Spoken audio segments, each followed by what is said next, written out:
Bienvenidos a Frontera Inexplicable.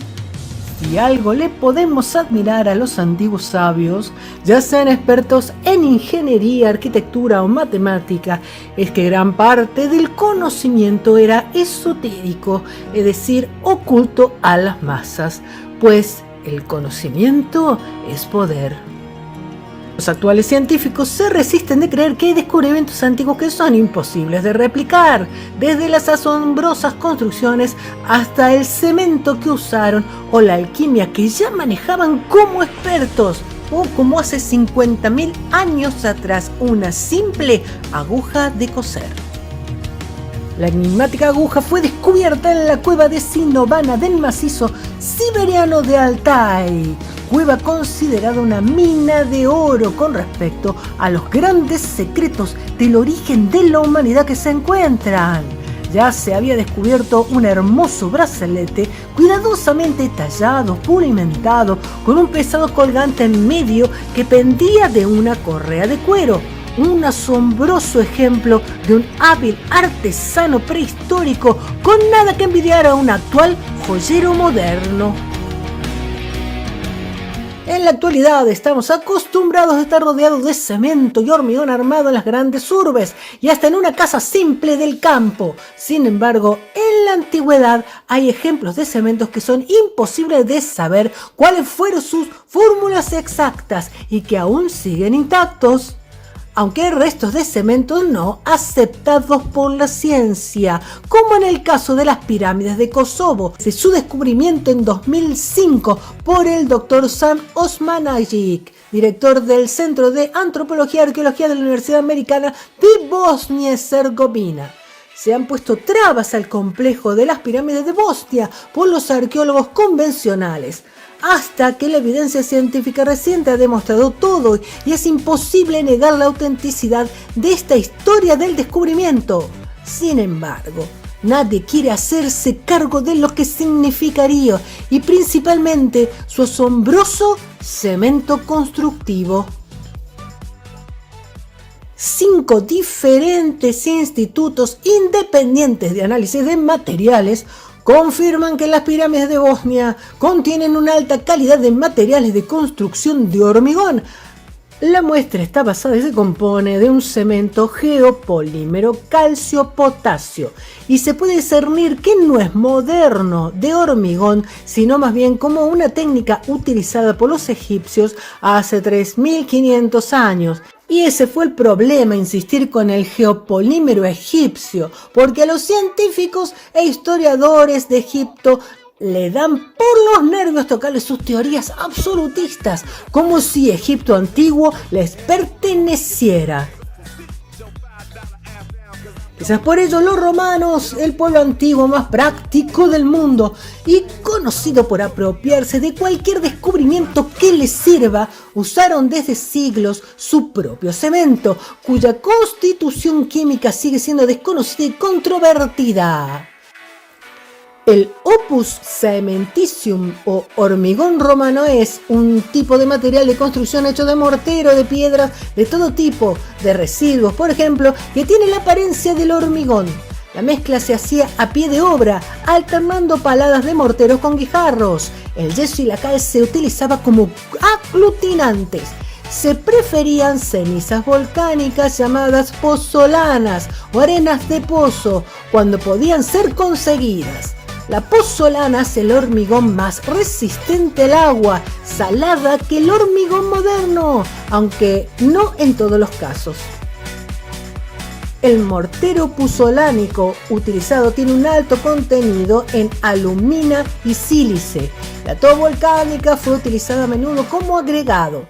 La resistencia y longevidad del hormigón marino romano se benefician de una reacción del agua de mar con una mezcla de ceniza volcánica y cal viva para crear un cristal llamado tobermorita que puede resistir a la fractura, considerándolo el material de construcción más duradero en la historia de la humanidad, sin contar otros encontrados, obviamente. Tampoco existen datos extensos sobre los efectos de esta relación sobre las resistencias de los cementos puzolánicos. Los acueductos de Irán. Desde el aire se pueden observar una serie de agujeros que recubren la seca superficie del desierto de Irán, pero a 30 metros bajo esos misteriosos huecos, unos estrechos túneles transportaban agua desde un acuífero distante hasta las granjas y las aldeas que no podrían existir sin ellas.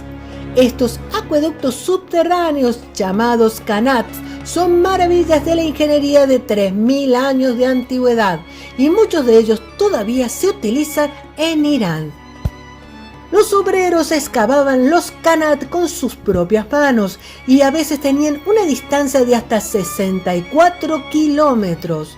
Los túneles finalmente se abrían en la superficie y formaban vívidos oasis. Algunos de los extensos caños o tuberías tenían un sistema de filtrado tan simple y funcional que los arqueólogos no saben cómo conservar dichos tubos. Sabemos que Irán, Persia, es una de las civilizaciones más antiguas del mundo y cuyos sofisticados sistemas hidráulicos siguen asombrados. Lo mismo podríamos decir de las enigmáticas cañerías de piedra en Patara, Turquía, antiguo acueducto que fue una vez una serie de sistemas tubulares tallados en piedra arenisca sólida que se dice transportaba agua de fuentes cercanas desde una distancia de 25 kilómetros hasta la antigua ciudad de Patara.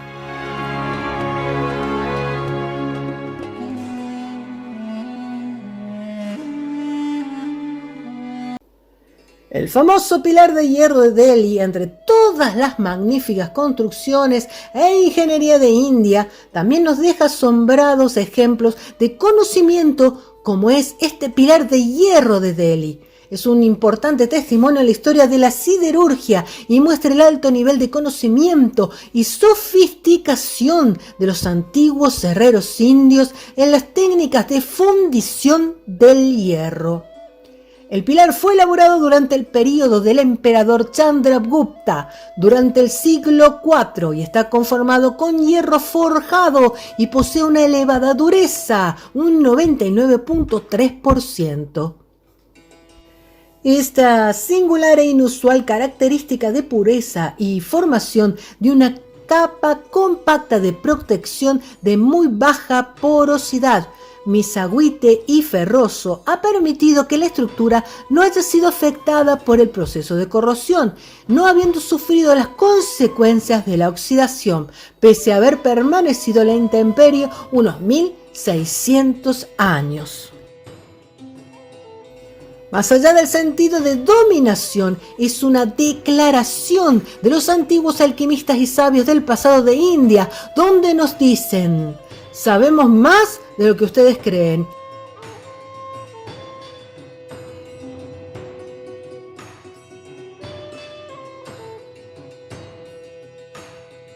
Y esto nos lleva a las antiguas armas que tenían, como es el caso de estas extrañas bombas de manos, lanzas y aparatos de destrucción o astras que muchos hablan y se utilizaron en las épicas guerras de sus dioses. Desde la antigüedad se habían usado artefactos incendiarios.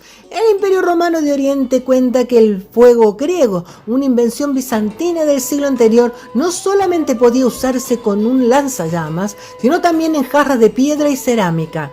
En China, durante la dinastía Song, soldados chinos empacaron pólvoras en recipientes de cerámica o metal.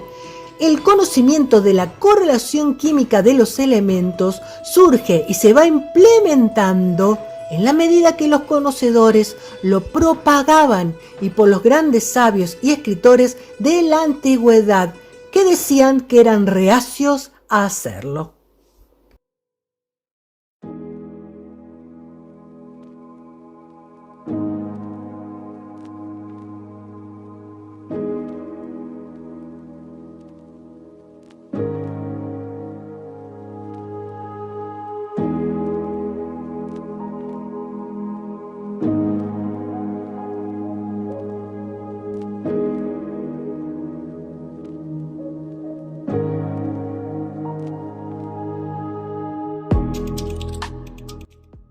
Los egipcios, griegos, los sabios de la India construían, pintaban y moldeaban la tierra en plena oscuridad o con qué tipo de iluminación. Se conocen cientos de fórmulas de aceites y hasta de base de petróleo. Sin embargo, cuando estás en las profundidades de las pirámides o tumbas egipcias, en los templos megalíticos o antiguas cuevas-templos, en algunos no hay rastros de hollín ni de algún tipo de pátina dejada en las paredes. Algunos se lucubran electricidad y lámparas. Sin embargo, hay cientos de relatos, las llamadas lámparas perennes. Durante la Edad Media todo artilugio era considerado diabólico y destruido, pero los relatos de un tipo de lámpara de luz incombustibles en tumbas, templos, pirámides, donde dichas lámparas nunca se apagaban. Hay relatos e hipótesis sobre su naturaleza, desde las lámparas que necesitaban aire u oxígeno para permanecer vivas, hasta las que el oxígeno las apagabas. Unas emiten una llama y otras son fosforescentes. Tenían mechas de amianto o de metal. Su aceite o era aceite como el que relataba en la Biblia, en el tabernáculo con una llama perpetua. Algunas hasta tenían un vidrio fino, una facultad conocida seguramente, rodeados de arena y con el saber del fósforo o la propia orina como amoníaco y fosfato de sodio basado en el carbono y en su destilación, donde sales volátiles podían iluminar una estrella de cristal en los techos de capiteles de templos antiguos. En la Edad Media hay relatos de aperturas de tumbas romanas, donde la luz de lámparas eran destruidas, como en la tumba de Tulia, en la Vía Apia, hija de Cicerón, fallecida en el 44 a.C., como así también en el Tíbet y en tumbas egipcias, hasta el descubrimiento del alquimista alemán Brad en 1669 del fósforo, buscando el misterio de dichas lámparas perennes.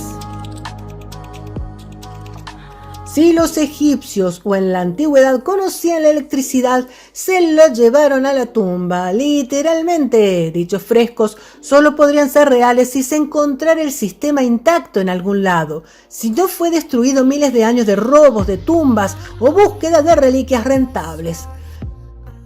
Las lámparas de Bagdad y otros relatos demuestran que no les parecía tan difícil crear voltios de electricidad. Hay escritos y fórmulas, y aunque parece irreal y con simples experimentos, lo lograban.